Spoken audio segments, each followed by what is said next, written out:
بروفيسور قاسم شيخ يوسف طبيع oo kamid ah hoggaanka ugu sarsareeyay xisbiga wadani iyo qaar kamid ah xildhibaanada ka tirsan golaha wakiilada Soomaaliland oo si gooni warbaahinta ugu la hadlayay gudaha magaalada Hargeysa ayaa waxay si isku mid ah uga soo horjeesteen saldhigga militari ee dawladda Imaaraat ka samaysanaysa magaalada Berbera iyagoona sheegay in aanay dalka dan u ahayn waxaana xukuumadda ugu baaqeen in aanay ogolaanin heshiiskaasi iyagoona baaq dheer u diray shacbi weynaha reer Soomaaliland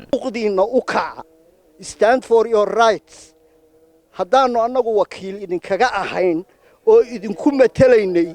annagoo xildhibaanada golaha wakiilada ka mid ah waanu ka soo horjeednaa waa diidanahay idinkuna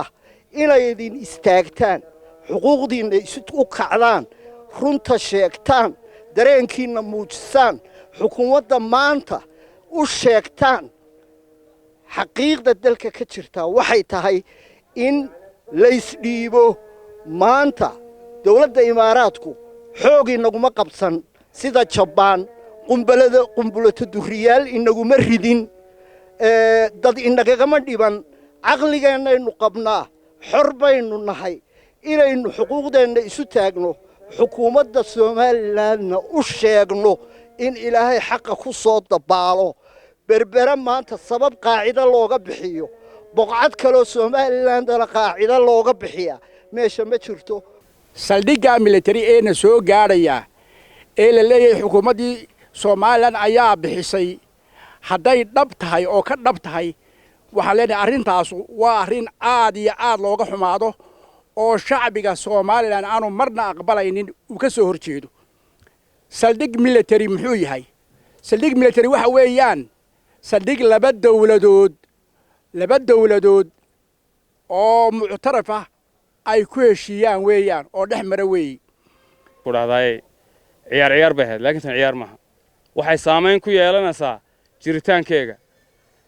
iyo jiritaanka Soomaaliland ayay saameyn ku yeelanaysaa berri ka maalin hadii la yiraahdo Soomaaliya la isku soo celinaya ciidan baa halkan keentay oo ciidankana ayaa ku khasbi doono oo maxaan ku dhahday lagu adeegsanaya waxana arintu ay ka timid marka hore originalkeega hore inaga saxiixaynu waxba ma ahe waxay ka soo gooday maxaan ku dhahday dawladda Soomaaliya marka hore waxa fiicnaan lahayd xukuumaddeenu at least inay tiraado warbal marka hore na ictiraaf annagoo dad la ictiraafsan yahay markaa wax kala qaadanay laakiin waxa weeye waa indhaha iska rid dadweynow arrintan xisbi uma taalo